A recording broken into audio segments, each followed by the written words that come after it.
Welcome to the Sedona Soul Sisters show, down-to-earth discussions on spirituality, metaphysics, paranormal, and healing topics. The Sedona Soul Sisters are the most trusted psychic mediums in Sedona, Arizona. We are Rosalind Reynolds, myself, Ivory Lanou, Terry Ann Russell, and Melissa Brace. We have offices in Sedona, Arizona, where we see clients from all over the world. Today's topic is Indigo, Crystal, Rainbow Children. If you have questions or comments and you're here with us live on the show, you can raise your hand and we'll unmute you. You can ask it live, or you can put it in the chat room and we'll answer it there. If you're watching or listening later, feel free to go ahead and email us your questions. That email address is in the detail box for the show, and we'll answer your questions at any time. We were just having a little discussion before we started, as we're all kind of gathering here from our different locations, and what is Indigo, Crystal, Rainbow Children? We actually there's so much varying information out there. We kind of had a little, we should talk about that more. I want to repeat what we were talking about earlier. Like, Roz, say what you were talking about the different generations. Well, I read so much about this, and I hear this too, that basically the crystal children genre is the earliest one, the first one, and that was like 50s, 60s, 70s. And then we start seeing the indigo children coming in.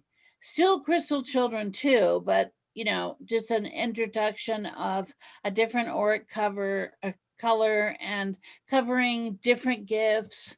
And then the rainbow children. Now, I've read that like 2 or 3 times. I don't know who decided that, but definitely, when you see an indigo child, there's no question. If you see auras, there's no question what their gifts are and what their quote designation is, because that aura is distinctive. The same thing with the rainbow, although I have to say that right now I notice a lot of people that are older, like and more in like our birth area groups that have these incredible rainbow auras. And I see auras more than I used to. So I think we have some big shifts going on.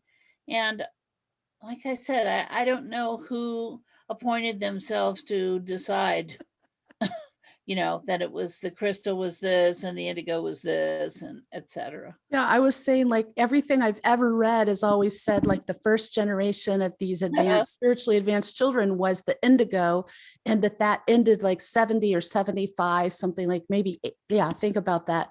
And then the next generation was the rainbow children, and the next generation was the crystal children. So, I honestly have come to a point where I address them all as a group. These are spiritually advanced children. Now, a lot of them are adults. They come into this world with knowledge and abilities that are quite astonishing, and they can be quite varied. 2 of us that I know of have children that fall into this category. So I think it's kind of like when we talk about soulmates and twin flames. Anybody can write about these things and give their opinion of what each one means and what age group each person's in, but that's their opinion, and you're going to find a lot of conflicting information. And that's why I think it's kind of probably more accurate just to talk about spiritually advanced people coming into this realm to help mankind. Yeah, so more like a broad category rather than just labeling it, because I know when I was spiritually awakening, a lot of it was, all this information thrown at me, and I found the best information came from within, actually, or my teachers that were, beginning to teach and mentor me. So I found that information really reassuring.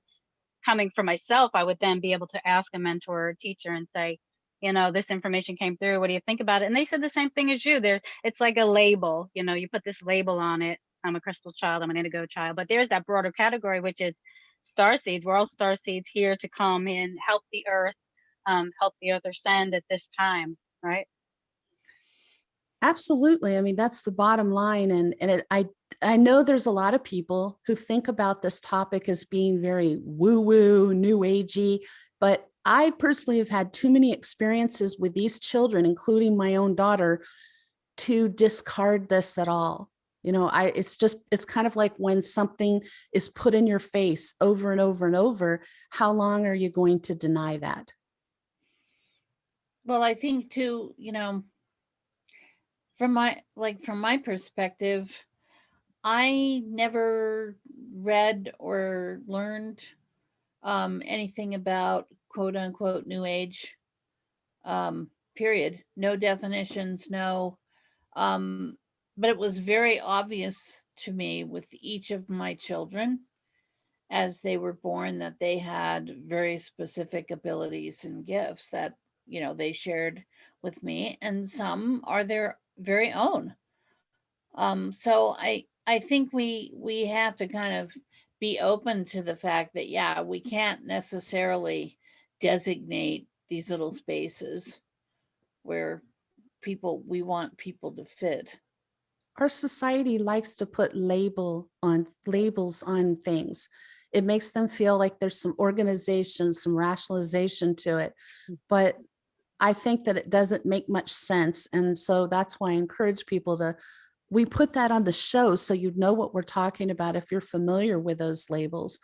But the truth is, they're all about the same thing, just different age groups coming in with that. That's all. I do I know think that. Oh, go ahead. go ahead. I said I do know having a child like this, because she is just highly sensitive to a lot of things, food, smell, sounds, people, medicine, that I have noticed a lot of my clients that come in and they have things going on with their children. I've been able to express to them with my own child from my experiences that she is this special starseed child. So a lot of them are on the spectrum maybe of autism, but they don't have autism, but they have that highly sensitive feel to things that are going on around them. So I was Good able to at Lord. least help some of them, understand them, right? That's me. Like my dad would always call me the princess in the pea because I couldn't tolerate heat or cold and anything scratchy, or if it was too noisy or too much commotion, just everything you can imagine, like, and allergies galore and a lot of The medications I tag on the can't shirt. take. Yes, things like that. Like, and I have a Yes. niece that's the same way, and I recognize it in her, but her parents are Baptist, so I don't discuss that. If she comes to me as an adult and wants to know more about it, I'll tell her. But you can recognize that in a person. Very highly, highly sensitive to everything. A lot of, and I wish that was a little better tolerated and a little better understood by the medical profession, because they acknowledge the allergies, they acknowledge the food sensitivities, the sensitivities to sound. They acknowledge a lot of that, but these high sensitivities definitely are part of what categorizes. And again, we go back to, defining with the box, but these children are incredibly gifted, and they're very sensitive to everything. Just to everything. Others' feelings as well, right? The Yeah. people around them that have gotten hurt, or if there's a situation they're in at school and somebody being bullied, they really take all of that on, that extra sensitive feeling. And I know for Sophia, a lot of times she carries that. So we have to work on clearing that. And I've started to teach her how to clear her field and stuff like that for her. But it's like these children come in and they have so much love, and they're here really to teach us. They teach us to grow and to expand while we're here. So for them, they see the eyes. I always say they see the world through different eyes. It's true. That's a great definition. And I think pointing out that is a very true fact, Terry, and I'm glad you brought that up. I have seen that a lot of the people who are powerful empaths have other traits of these groups of people. So that's definitely one of the things. And I've said it before, you know, for many years, I considered that a curse. I wanted it to go away. And I was telling somebody, I think one of my family members, we were talking about picking up other people's emotions and understanding. Like sometimes I hear their thoughts and it's like they're shouting it at me, but they're not speaking it. Their lips don't move, but they're shouting it at me.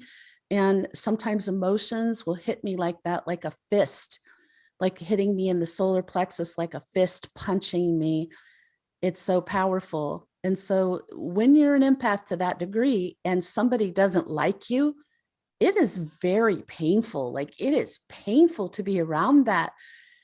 Only when I started doing this work full time did I start looking at this more as a gift, because it's one of the things that you can use with spiritual gifts to amplify things and make it more useful for your clients. But so that's another thing. So, you know, that empath ability, which we're seeing more and more of in people, I feel. And the other gifts too, like very creative and artistic, and I always call it like the engineer minded thinking, because it's almost like some of the very advanced starseeds, indigos, crystalline rainbow children, be young or old, they can figure out how things work. It's so frustrating for some of them. You can watch some of the little ones go, like wait for the adults to catch on. But it feels like their abilities and their talents and their gifts in a whole broad range of things are so, it's like they're genius. Like there's musical genius, artistic genius, dancers, and you know, engineers. And it's just, I think that I like watching that part of the awakening in the last decades, because I go, oh, we're going to advance really quickly in these areas because of these wonderful, you know, very advanced people that are all around. And I just hope we all just kind of sort of support each other and have compassion for each other more than maybe we would back in the dark ages, because of the depths of the you know, the empathic and the feels. We all have the feels. That's what we have. The feels. What I've seen, I don't want to get into the specifics of like specific children I've worked with, but what I've seen is these children having this, first being very advanced verbally and with their thinking, and secondly, their understanding of spiritual matters can blow my mind. Just be so advanced beyond their age that it's stunning. The things they say, that they have this knowing that you look at them and you're like, there's no possible way that you could have known that. A lot of parents have expressed that to me about their children. Very precocious. And sometimes the parents are just stunned too. Like I will say, like back in the place Roz and I met, where we were working together before we started Sedona Soul Sisters, we had a lot of tourists coming in there. And a little boy, a 7-year-old boy, booked with me, and he came in with his parents. And as soon as he sat down, like his energy was astounding. And he's just started talking to me. He had really intelligent questions. And I asked his parents, I said, was it your idea for him to book this session? And they went, we don't know anything about this. And it turns out they're really devout Catholics, and they were just really mystified by this. But he said he needed to go there. He looked up on the wall and said, I need to talk to Ivory. And he came and sat in that chair. And I think I told Roz and my other friends there at the time, it felt like sitting down with somebody who'd been working full-time in the field of spirituality or studying it for decades, many decades. And I remember that incident. And of course, I had some similar types of experiences. And I think we all encounter these, obviously, they've come back, they're reincarnating, and they're very old souls, and they're incredibly knowledgeable. And, you know, there's a large contingency of people that struggle with that idea. You know, they really struggle with the concept.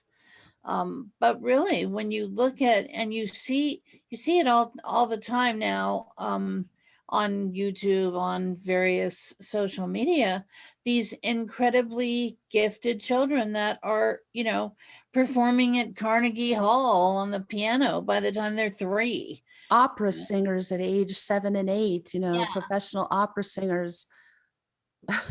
It's amazing. I mean, it's just such a powerful confirmation that these are, you know, returning spirits who are coming in to make a contribution in whatever form. And this is one thing that really I feel like we need to focus on, and we really need to be requiring change, because many of these children, when they come into their new life, they're not given any opportunity to move forward with that. You know, they're, depending on where they're born, the circumstances, etc. I mean, you know, it's like, here's this incredible being coming in to serve and to help others and everything, and they're just sort of shunted over into whatever social situation unless people step in. And I think that's really an important thing to think about. Do you think some of these children purposely choose parents who don't have the knowledge to support them as who they are? Well, you know, I have my questions about whether or not everyone selects their parents. That just intrinsically just doesn't feel like it's 100% on the money to me, 100% accurate. So I'd have to really think about that. They just get the extra challenge by happenstance?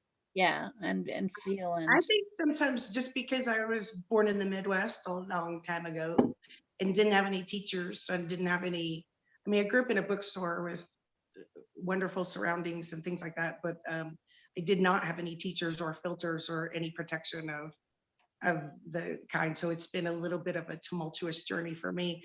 And inside of me, at least, and maybe some of the other people around in the, you know, starseeds and indigos and crystallines and rainbows that I recognized strongly, is that we were there in different places, born in different places, to hold a certain kind of energy in spaces, in areas, so that it would almost like be a map of holding a certain frequency. So that is kind of building up energy in certain spaces and places of consciousness.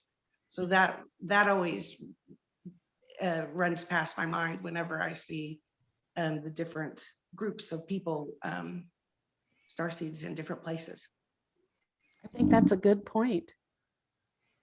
So it's not so much that you're being given a challenge, is that there's a need there for a particular frequency that's not existing, that's making it hard for that area to advance spiritually. Yes.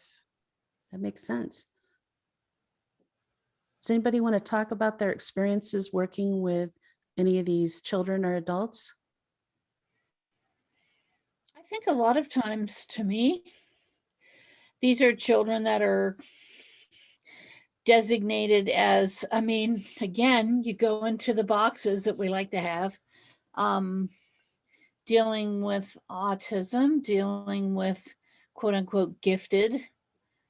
You know, one of my children taught me a huge lesson when he was in elementary school, because he would each year, depending on his teacher, he would either be designated as poor performing or gifted.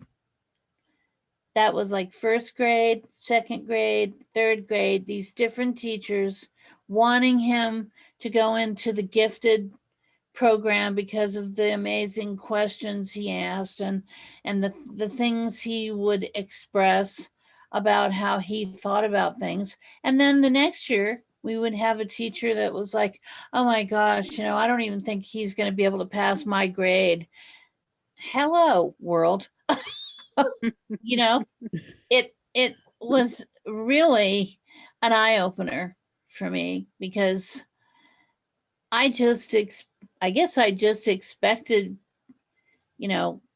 people to recognize that everybody's on their own level, kind of, and not have your rules determine where you're going to put them. And of course, that's a huge problem in our education system. Huge.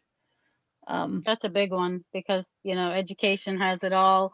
They like to put everybody in that little specific category, right? Whether you're honors or you're middle or you're lower, they put you in that category.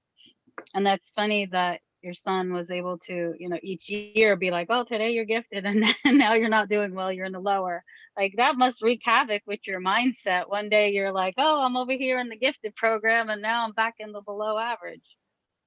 I think that Well- just speaks to the viewpoint of each of those teachers, how they look at their students and how maybe some of them are very rigid thinkers. Yeah. The interesting thing about it from the perspective of my son, I think what he learned from that was, well, first of all, don't listen to this because that's what I was telling him. This is someone's opinion. That's not based on any type of academic process other than their opinion of your performance. And he was extremely dyslexic. That's a very common issue. I think that's another issue that we see very frequently with gifted children. And in his case, he read from, instead of reading from left to right, he wanted to read from right to left. So he wasn't even reading the right direction. And if you put a book down in front of him that had a Middle Eastern language, he was very comfortable to look at that. So that's totally a situation of coming back in a different social situation, in a different cultural situation.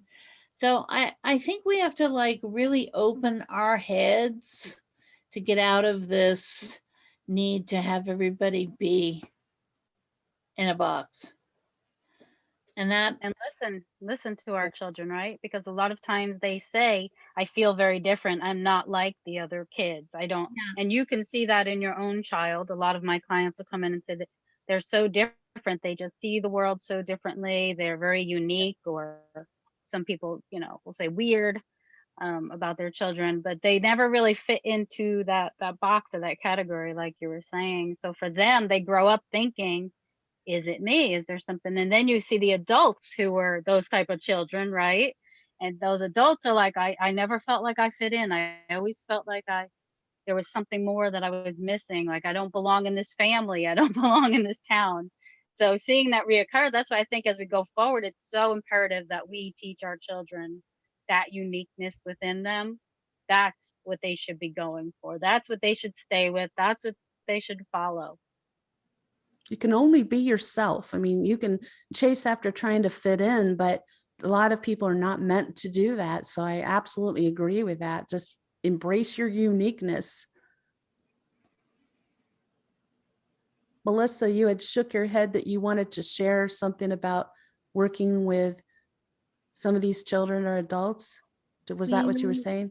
When I was thinking about our topic today, I was just flashing back to different time periods of my life and working with real specific advanced children. And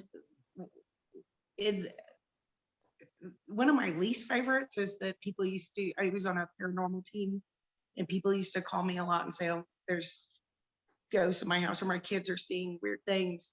And I would work with them because sometimes, the parent would go, okay, just be quiet. No, turn off, be oppressive to them and say, that's not true, shush.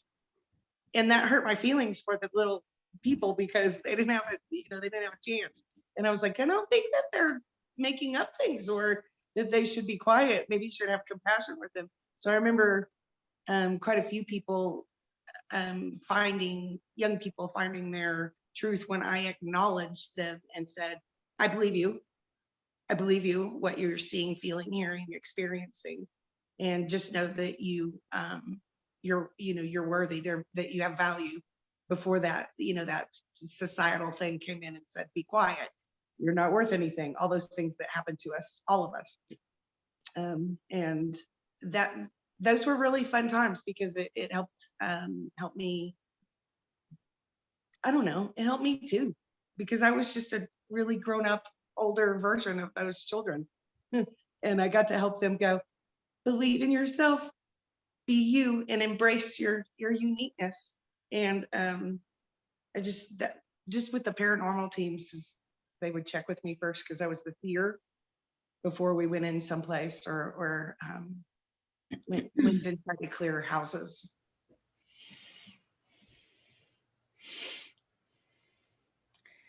I think we have to be, as a culture, not just us, but I mean, we have to be open enough to allow people to be different too. I mean, I was a very different and I would say to a lot of people annoying kid. And certainly annoyed the living tarnation out of my teachers through the years. And I think I always had this need to know. I wanted to ask questions that nobody else even thought of. And when your head's kind of working that way, it's pretty stifling for someone to expect you to just be quiet. But I do remember those instances, where I would have a situation where people just really wished I would be quiet and quit asking questions. And a lot of it was always about things that I considered to be unjust. And ironically, I mean, I'm still asking those questions today. So it doesn't go away. I mean, I still want to know why some people aren't given opportunities, why some people are forced by poverty or forced by, that's just really irritating. So I think we have to recognize this as, the children who come here like this, they can change the world. They really can. I mean, I was just watching the most interesting show where a very young guy, I think he's still in high school, felt so sad about the people who are just being charged ridiculous amounts for their energy usage, their electricity, there's people, we just had this event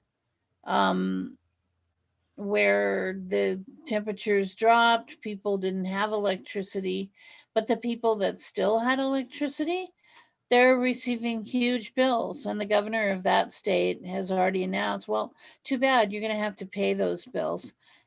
This child heard these kind of stories and just said, no, and literally invented something that you plug in that controls your energy usage. You still have heat, you still have, he felt so sorry for people. He actually grew up in the projects. So he grew up around a lot of impoverished people, and he thought it was ridiculous that they couldn't afford to have their lights on at night. So he invented this thing that you plug in and it monitors your electrical usage. And I was like, yeah, now these are the people we need. These are the people that need to be coming in and going, no, we're not putting up with this anymore. I'm going to invent something that fixes that. That is happening behind the scenes in a lot of things with energy, with Definitely. more clean energy, with vehicles, with many, many things. Even as all this crazy stuff's been happening over the last year or so, quietly behind the scenes, there's been some really amazing advances with cleaning up pollution in the oceans, new techniques for doing that, new ways to recycle more products, new ways to make packaging that's reusable, recyclable. Boy, I feel the angels coming in as I talk about that. But I wanted to get back to something you said, Roz. Two things, that whole thing about asking a lot of questions and about being very conscious of injustice. So as a child, I can remember talking to my dad multiple times, or he was just around when I said it, things like, it's not fair that there's people who are going hungry. And he said, well, that's just the way it is. And I'd say, only because we let that happen. Or I'd say something else isn't fair. And he'd say, well, life isn't fair. And I said, but it could be. It could be if we put attention to that. And like, even as an adult, like I have had serious issues with any kind of injustice, whether it's on a personal level with an individual I know or with groups of people. So I do agree, like that's really one sign of somebody being in this group of people. And then the other thing I really saw in my daughter, you were making me laugh a little bit on the inside. I'm thinking about Michelle when she was little, how she'd say, why does it rain? Where does lightning come from? Why does the grass grow? And it's like, I didn't have the real answer. She wanted real answers, and it was before the internet. So I bought this series of books that explained nature, and she would ask me and I'd say, let's get the book. Let's get one of those books out. And we'd look it up and we'd read, and she'd be satisfied. Okay.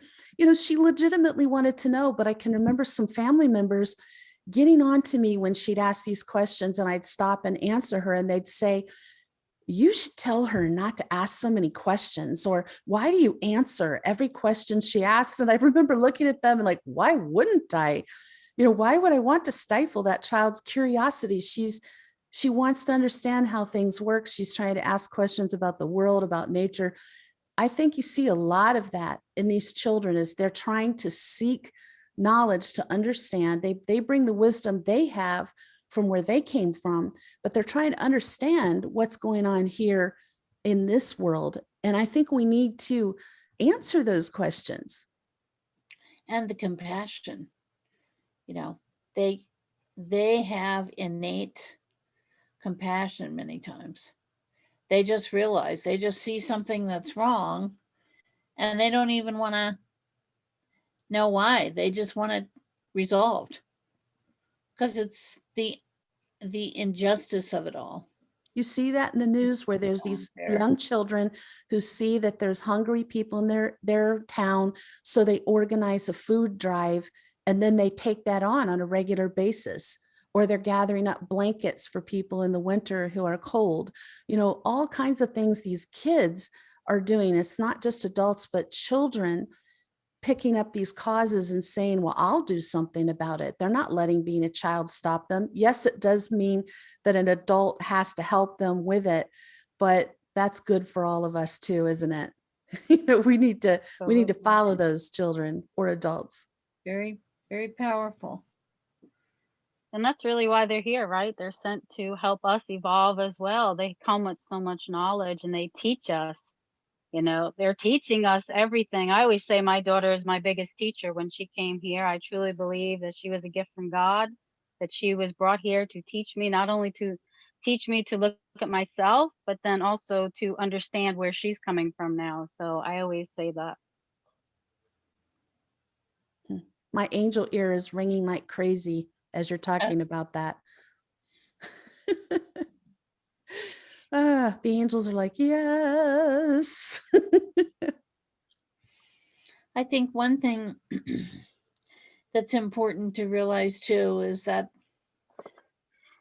we have this idea that everyone is kind of supposed to look a certain way, act a certain way, et cetera, et cetera. Of course, the cultural differences around the world definitely do not support that. But one thing, we can really communicate to these kids is if you do see something that you're not comfortable with, and they are very uncomfortable right now with all the pollution, all of the misuse of the earth's resources, mistreatment of Mother Earth, etc., etc. Speaking out and supporting that desire to right these wrongs is really an important thing that we, as adults and as light workers, I think, can do. I think that's a huge point, Roz. I mean, and I wanted to bring up earlier Greta Tunberg. She is definitely one of these children. She is definitely in this group, but she's representative of thousands and thousands more out there who feel just as strongly. She's just like the figurehead of that young movement to try to turn around global warming, to help clean up the planet. I'm one of the early ones of that, because as Roz knows, like, man, I've been on a mission with this since '84, trying to clean things up, trying to do everything I can as an environmental activist. That actually came from the angels showing me what was going to happen in the future. And it's all come to pass, sadly. They showed it to me. It was very upsetting, and it really motivated me, and it's all come to pass. So that's another thing, that if your child or an adult like is really picking up that cause of helping the environment, realize that not only can that just be their spiritual mission, but it can be part of why they are here as part of this group of enlightened people. I think there's a whole lot of crossover there. Those kids come in, and now a lot of them are adults with a mission. So we're still talking about your life purpose or your mission, but it goes beyond that. I also receive information like that. Are sometimes downloads, and how are you supposed to explain that? And what's going to happen in the next years in certain arenas or circumstances. And when you were talking, Ivory, one of the most profound moments in my lifetime as far as connecting with other Starseed, children, advanced people, was when I was on vacation, and I was in Taos, New Mexico, and pardon me, I have a little helper today, and the group I was with, my friends that I was with, were talking about how we were talking about advanced things and then indigo children things, and we were at an art show, outside in downtown Taos, and I saw a a little family walk by, and me and a young child. He was a child, and he was probably about 12. Our eyes locked, and their group we were on the ground on a blanket, and they were walking past. And as our eyes locked, I could hear him, and he could hear me, and I kind of went, "Oh, what's going on?" And he was telepathically talking to me and saying, "Yes, we're here to help with the tumultuousness of human beings, to calm down the war mentality or tumultuousness, anger issues in the collective." And it was before we used words like consciousness all of the time, because I think this was about 15 years ago. And I couldn't speak. That happened for about 4 or 5 minutes, where that family group and I were connected, and I couldn't talk. I heard him. I heard our understanding from the light of God, and it sounds so crazy, but this is a really, it was the moment of it, and everything came to pass that we were discussing, as well as receiving downloads about at the same time. Oh, we're here to hold a certain energy of peace, harmony, compassion, for sure. That's so huge. Compassion helps everything everywhere. And I thought, whoa. And that was before I had heard maybe about rainbow children, or maybe crystalline children, but I went, oh, talk about starseeds, talk about indigo children. I really thought I was kind of nuts that day, but everything that we discussed telepathically and everything that we felt coming in from the light, the universe, our instructions came to pass and were true. Yeah, I mean, what do you can't argue with these things. I mean, they're so powerful when they happen. And Terry, and you're the first one, you brought up this whole thing of starseed in connection with these groups of people. I think that if you or Melissa or both want to talk about that some, like, what's the connection here with that? For me, I was just blown away when I came to Roz and I was like, I'm seeing interdimensional things and portals, and I don't understand what's going on. I think I'm going crazy. And she said, you're not. So for a lot of people, we do receive these downloads, or like when you were speaking about the children and they get an idea to work with the environment, it may be their mission, but it also may be just like an instantaneous download that they're receiving. Like, how do they get into this information?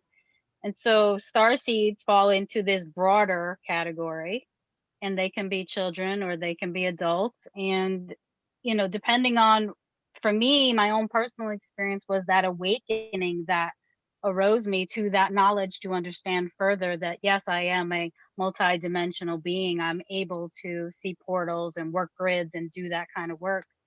So there was a deeper gaining that deeper understanding. But I think right now, the children coming in, there's a lot more star seeds. I think I read somewhere that right now there are the most amount of light workers and star seeds on this planet that there's ever been.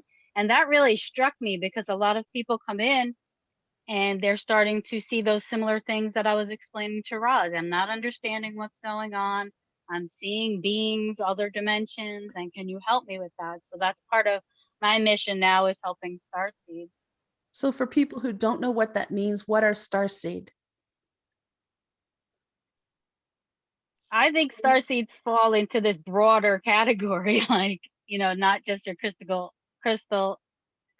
indigo, and rainbow children, but starseeds. So like mystics, able to be interdimensional, have how I see it sometimes is it's like either a piece of you on another planet at this time coming, and so you're connecting with that fractal piece of you that's on that other planet, say a 9th, 10th, 11th dimension, and so that part of you is then connecting.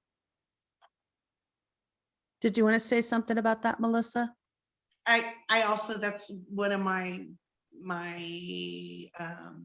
best qualities to know about this. For many years, just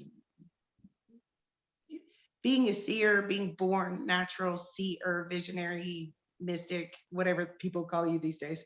When I was a little child, I would talk to the sky, and I just knew inside that we were all built from the celestial beings, like we were all seeded from the stars and the angels and the divine. So that to me, God was always part of the stars, a bigger picture than maybe we can understand. And so we're all seeded. Or So you think everyone on the planet is a starseed? I do. And then I think there are some that we would technically call star seeds that were awakened or you know, aligned with certain missions, like advanced people. So yes, I do think we are all star seeds. Yes. Can you separate that out from crystal, indigo, rainbow children? Or is it all one and the same? No, I think there are different, I call them activations or purposes in our DNA, all the way down to our DNA, or energy structures or signatures. I get, you know, I go so deep and sound ridiculous sometimes saying these things, but I believe it comes down to activating certain energy frequencies in us, the starseed frequencies that are possibly more wise and have more knowledge in them, those pieces of us, and they're awakened. And so we can use them in our everyday lives. So that would be the, for the rainbow children, especially. And Ross said it earlier, I've never seen auras all of the time, but in the last few years, I've seen it more and more. Like I'll notice more glowing energy around people. I can see it more. And for the rainbow children, I think they're holding the whole bridge of, the spectrum of the rainbow of all the different frequencies. So it builds us up. Does that make sense? It does. And luckily, in a few shows, we're going to be talking about Starseed. We're going to be focusing on that because I think that's a pretty hot topic that a lot of people are asking about, curious about. I'm trying to think about, there was something I wanted to say about these children. Oh, I wanted to talk about it. Like, I know 3 of us here have children that fall into this category. Let's talk a little bit about what it's like to be a parent. Like, how can you recognize that your child falls into these group of spiritually advanced people and help them? How can we support them? I think I'd say that a lot of crystal children say are very connected to nature. They have this connection with the elementals, so they love being outside, outdoors. They're very imaginative.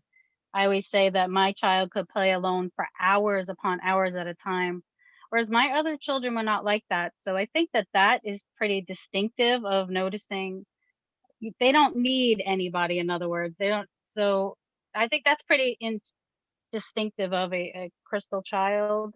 Having a crystal child, again, it goes back to those sensitive sounds, smells, like you were talking earlier with tags on the body, itchy underwear, whatever it was, like wool. I remember my mother bought me this mohair sweater once and I could die just wearing it. I wanted to tear it off of my body.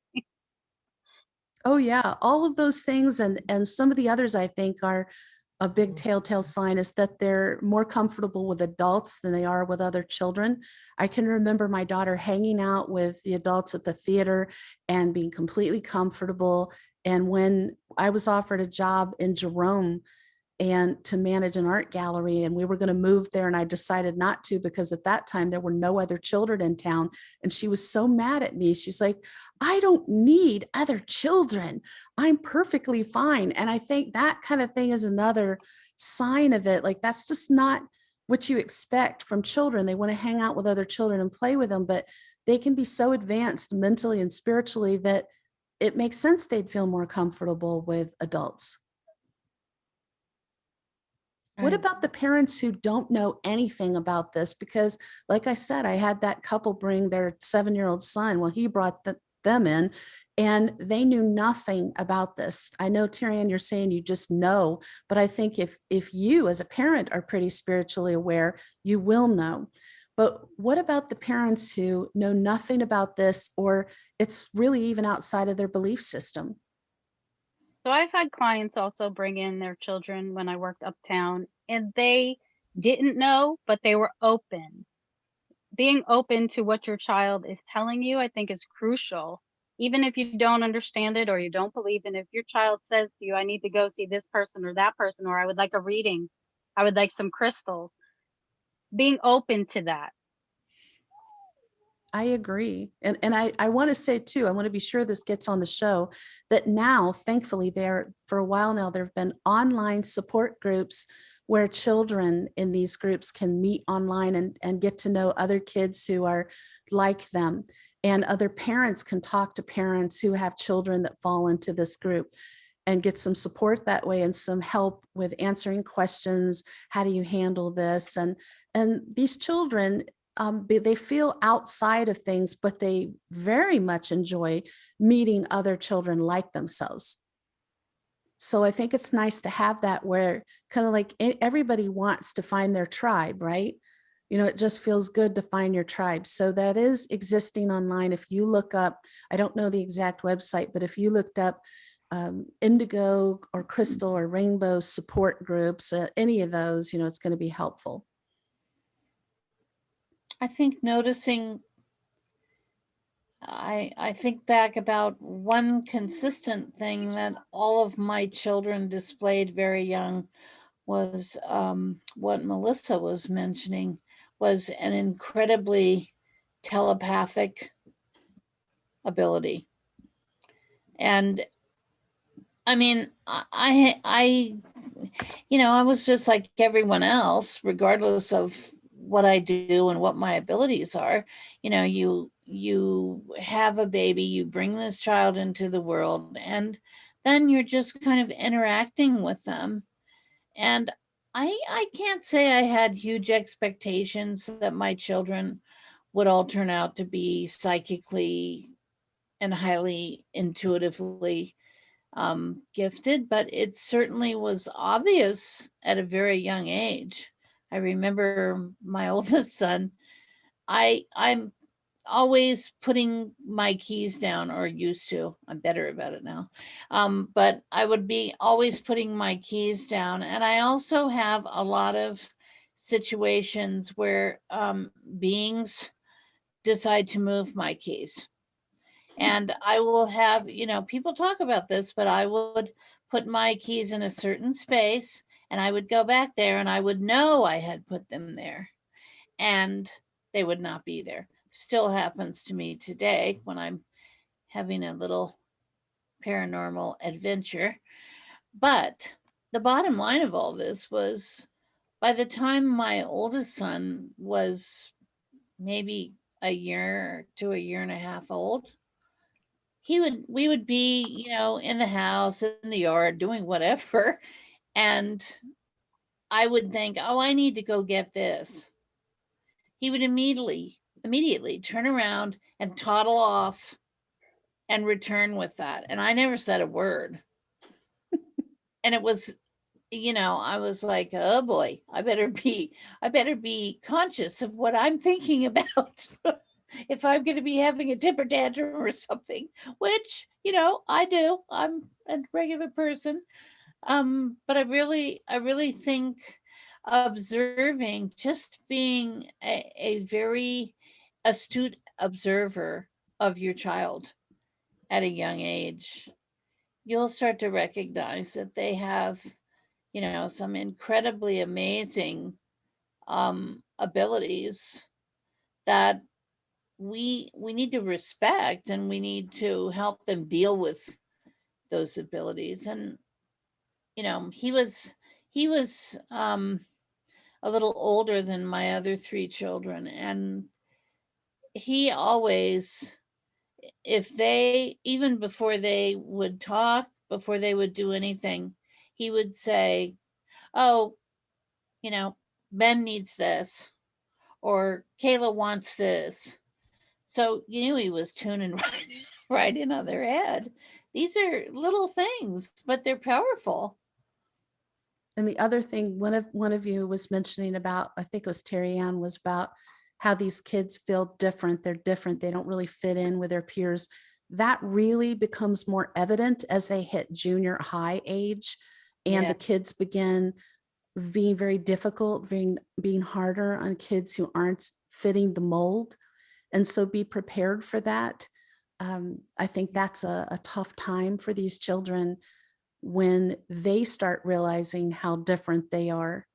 And you can't change who you are. I mean, you can try to fit in with them, but you don't really, and you're not meant to. So, you know, that's just something to be aware of, that they can seem pretty normal and fit in okay up until that age. That's a good point. Any other thoughts you ladies want to make on this topic? I Just, do. I would just say the number one thing is always have loving recognition that your child is their own person. And, Absolutely. you know, Respect. recognize that and acknowledge that to them. Because the one thing that I know the four of us have all encountered is, you know, people reacting to us. So that is never, you know, an easy situation. But it's seeing your child begin to experience that, as you were just talking about, and just to have loving understanding and listen and recognize that they are different. Absolutely. You've been watching the Sedona Soul Sisters show. If you'd like more information about us or our services, visit our website at sedonasoulsisters.com and subscribe to our YouTube channel so you don't miss a thing. You can also listen to the show, the podcast, on Pandora, iTunes, Apple, and many other podcast platforms. Tune in next week when our topic is strategic ways to accelerate ascension. And in the meantime, we hope you have an enlightening week.